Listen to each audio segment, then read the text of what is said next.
akan ada di antara kita yang barangkali saat akan menunaikan salat-salat sunnah ini, ibadah-ibadah sunnah, belum tentu bisa mengerjakannya maksimal. Tapi Anda misalnya punya kemampuan mengerjakan yang sunnah, lalu Anda sengaja tinggalkan, apakah Anda bisa menjamin bahwa yang fardu ini menghadirkan pahala yang cukup untuk Anda di akhirat nanti? Ja'a rajulun minal badiyati ila Rasulillahi sallallahu alaihi wasallam. Bima makna?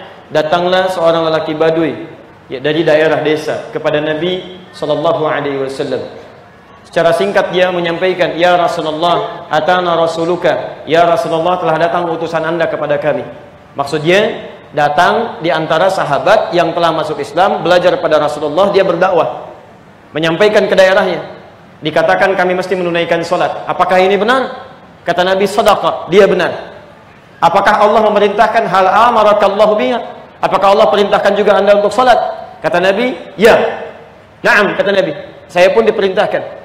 Maka dia katakan, ya, kemudian dia tanya lagi, "Ya Rasulullah, utusan Anda mengatakan saya harus berzakat. Apakah ini benar?" Kata Nabi, "Iya benar."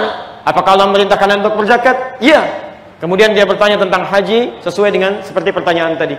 Setelah dijawab oleh Nabi keseluruhannya, dia berkata, "Ya Rasulullah, fawalladzi nafsi biyadihi." "Ya Rasulullah, wallahi, demi Allah yang jiwaku digenggam oleh Allah Subhanahu wa taala, saya akan kerjakan semua yang fardu ini tanpa mengurangi dan tanpa menambahnya."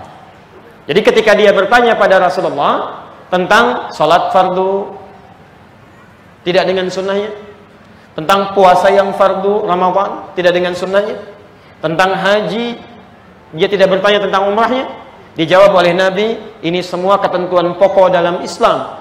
Begitu disebutkan kata orang ini, "Saya kerjakan yang pokok ini tanpa menambah." Tanpa menambah itu maksudnya saya nggak akan kerjakan sholat sunnahnya, saya nggak akan kerjakan puasa sunnahnya, saya nggak akan kerjakan selain dari haji, karena kemampuan saya cuma di sini. Ini ada orang-orang yang dalam hidupnya memang dia merasa sulit untuk mengerjakan ini karena merasa bahwa kemampuannya ada di sini. Ya, kata Nabi, kemudian orang itu pergi. Kata Nabi, ketika dia pergi, Nabi katakan, "Shadaqa au aflaha." Ya, dakhalal jannah in shadaqa. Kalau dia benar dengan perkataannya, maka dia berpeluang untuk masuk surga. Saya ulang, dia berpeluang untuk masuk surga. Jadi Bapak Ibu sekalian, akan ada di antara kita yang barangkali saat akan menunaikan salat-salat sunnah ini, ibadah-ibadah sunnah, belum tentu bisa mengerjakannya maksimal. Saya ulang, belum tentu bisa mengerjakannya maksimal, seperti orang yang dari Baduy tadi. Maka hadis ini menjadi hujjah atau dalil bahwa orang yang tidak mampu mengerjakan salat sunnah dalam hidupnya, ya, dia tidak dihukumi dengan dosa. Saya ulang, dia tidak dihukumi dengan dosa sepanjang dia bisa menjaga yang fardunya. Jelas sampai sini? Tapi pertanyaannya, awas pertanyaannya, jika Anda hanya menunaikan yang fardu saja, tapi Anda misalnya punya kemampuan mengerjakan yang sunnah, lalu Anda sengaja tinggalkan, apakah Anda bisa menjamin bahwa yang fardu ini menghadirkan pahala yang cukup untuk Anda di akhirat nanti? Nah, kalau Anda merasa bahwa pahala ini belum cukup, masih banyak kurangnya, sedangkan Anda punya kemampuan tidak seperti orang Arab Baduy tadi, maka yang terbaik, tunaikan salat-salat yang berhukum sunnah ini, keluarkan jenis-jenisnya, bikin menu oleh kita, dan sejak itu mulai tingkatkan salat kita di hadapan Allah Subhanahu wa taala. Paham sampai sini? Jadi yang ingin saya sampaikan, disebutkan ibadah sunnah di sini, Allah dan Rasulnya ingin menerangkan bahwa ibadah-ibadah ini sekalipun kita kerjakan, jangan sampai menjadi beban sampai kita wajibkan dalam kehidupan kita. Paham? Baik, jadi saya ulang.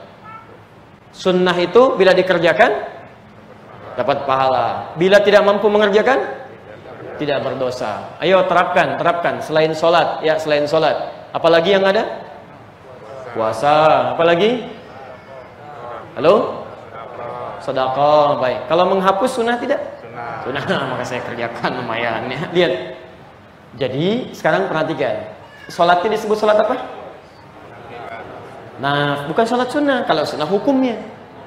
Ingat, sholatnya disebut dengan nafilah. Baik. Peningkatannya mengisyaratkan makna apa? Tatawwu.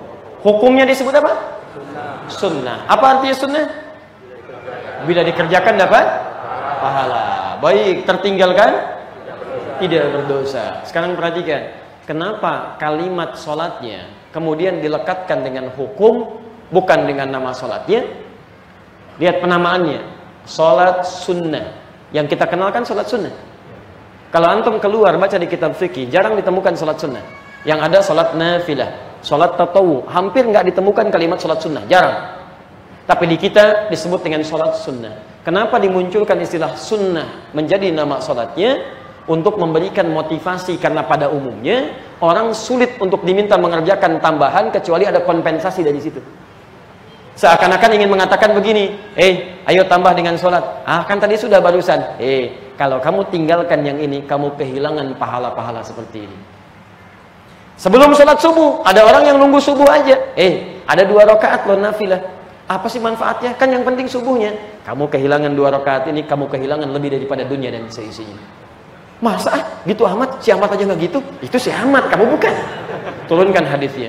Maka ketika diturunkan nama-nama sunnah ini, kan, pertama untuk memberikan kesan bahwa bagi orang-orang yang kurang motivasi dalam mengerjakannya, bisa dimotivasi untuk melahirkan pahala-pahala yang bisa ia raih. Jelas di sini?